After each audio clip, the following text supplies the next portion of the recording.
বাবা তোর বাবা ব্যবসা বাণিজ্যের কাজে এতটাই ব্যস্ত, যৌবনের সোনালী সময় চলে যায়, তোর বাবা আমার দিকে ফিরেও তাকায় না। তোর বাবা টাক খাচ্ছে না, ব্যবসা বাণিজ্য হচ্ছে না, কিন্তু তোর মায়ের মন বোঝে না। কথা কন নাকি আপনারা? তখন দেখি বাড়ির আশেপাশে তোর চাচা ঘুরঘুর করতেছিল। দেখবেন ভাইয়েরা যখন বিদেশে যায়, এলাকায় দেবরের আমদানি কমে না বাড়ে, ওরা এসে স্লোগান দেয়, ভাবি ভাইয়া তোমার বর, আমি যে দেবর, ভেবে দেখো ভাবি কার কত দাবি, ভাই কাছে মারলো সে, আমি তো দেশে আসি। কথা কন নাকি আপনারা? মা বোন যারা বসে আছেন, মা দুইটা পুরুষ হইতে সাবধান, একটা দেবর আর একটা দুলে ভাই, এরা হলো মৃত্যু তুল্য, বিষাক্ত সাপের চাইতে ভয়ঙ্কর। কথা বলে ডেকে না? রাগ করেছেন? আর সময় নেই, 5টা বেজে গেছে, আসলে নামাজের সময় হয়ে গেছে একেবারে নিকটতম।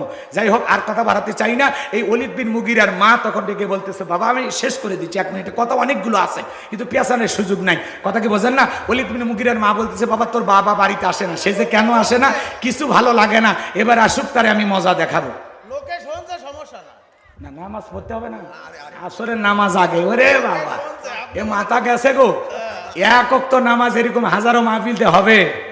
হ্যাঁ, আল্লাহ ডেকে বলবে, এ গোলাম রব্বানি বক্তা, তোর কারণে পুটিবাড়ির মানুষ আসরে নামাজ পড়তে পারে না, আয় এদিকে আয়, তোরে তক্তা বানায় জাহান্নামে পাঠাবো।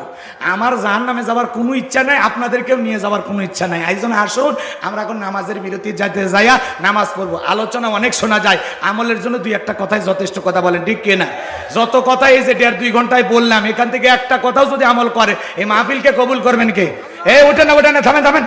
ওলীদ বিন মায়ের এদিক, ওলীদ বিন মুগীরার মায়ের কথাটা 1 মিনিটে ফিনিশিং দিয়ে দিচ্ছে। শোনেন, আরো যে কথাগুলো বলতে চাইছিলাম, রসুলের ছেলেগুলো কেন মারা গেলেন, এই বিষয়গুলো বলতে গেলে আরো কমপক্ষে 1-1.5 ঘন্টা আলোচনা করা লাগবে।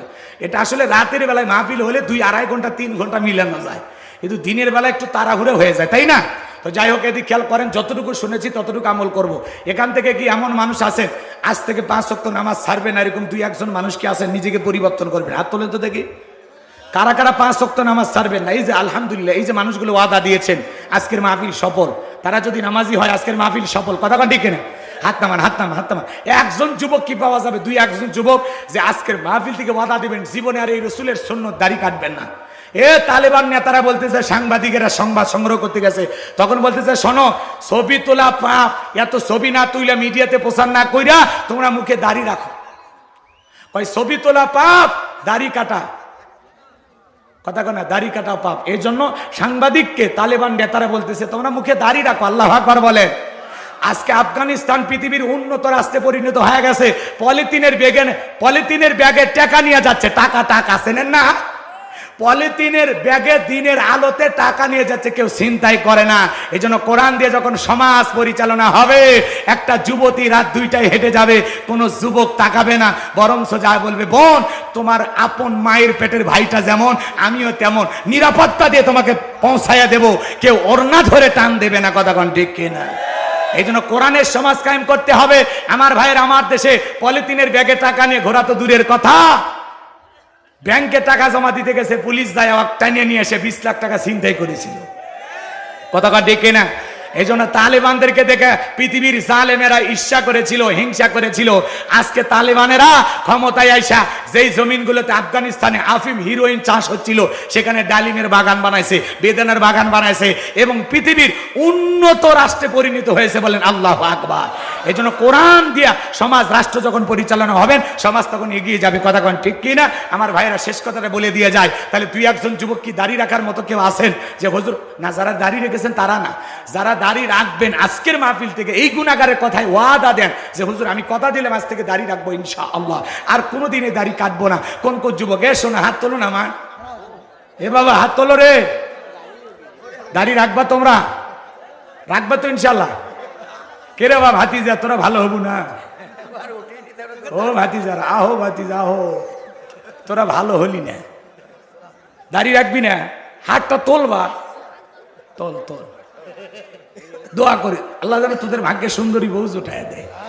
আল্লাহ কি হাসি, বুঝে ফেলে দিছে ভাতিজা, সেই হাসি দিছে। আল্লাহ কবুল করে, জোরে বলেন আমিন। এবার শোনেন, ওলীদ বিন মুগীরার মা তখন বলতেছে, বাবা তোর চাচারে দিয়ে মনের বাসনা পূরণ করেছিলাম, যার ফলে তোর জন্ম হয়েছে, নবী যা বলেছে সত্য। আমার ভাইরা, তাহলে মক্কা নগরীতে রসুলকে গালি দিয়েছিলেন ওলীদ বিন মুগীরা, এর জন্মের ঠিক নাই। আজকে যারা রসুলকে নিয়ে কুরুচিপূর্ণ মন্তব্য করবে, মনে রাখবেন এদেরও জন্মের ঠিক নাই। কথা কোন ঠিক কিনা?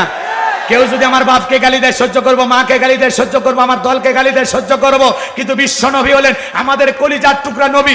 নবীকে নিয়ে যদি কেউ কুরুচিপূর্ণ মন্তব্য করে, বাজে ভাষায় গালি দেয়, ওই নাস্তিক বেঈমানকে ধইরা ওর জিহ্বা টান দিয়ে ছিঁড়ে কুকুরকে খাওয়াই দেব। নবীজির অপমান মেনে নেওয়া হবে না, হবে না, হবে না। নায়েবে রাসূল আলেমদেরকেও গালি দেবে যারা, এদেরও জন্মে ঠিক নাই। আল্লাহ যেন আমাদের সবাইকে রসুলের 100% প্রেমিক উম্মত হওয়ার তৌফিক দান করেন। ওয়া আখিরি দাওয়ানা আনিল হামদুলিল্লাহি রাব্বিল আলামিন। সংক্ষিপ্ত দোয়া করে দেই। আল্লাহুম্মা আমিন। রব্বানা যালামনা আনফুসানা ওয়া ইল্লাম তাগফির লানা ওয়া তারহামনা